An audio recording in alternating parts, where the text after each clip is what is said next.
外出た瞬間終わったわ。天気がいいのが救えない。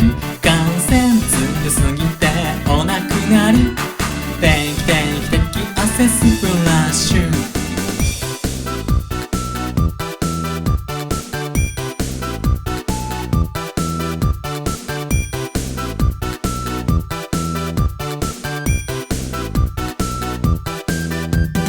早く着替えたいなって思いました。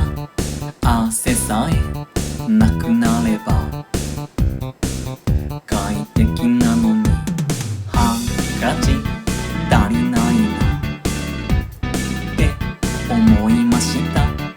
いやいやで外出たら脇汗パートがおしゃかなの。外出た瞬間終わったわ。インナー程度じゃ拭えない。感染すごすぎてお亡くなり。定期的汗スプラッシュ。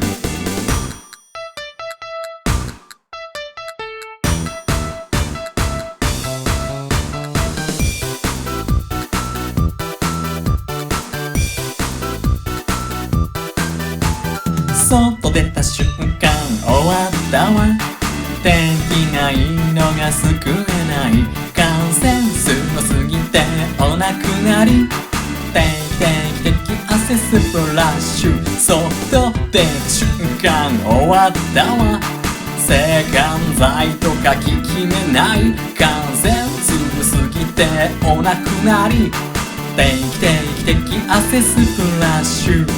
体質的に日々濡れる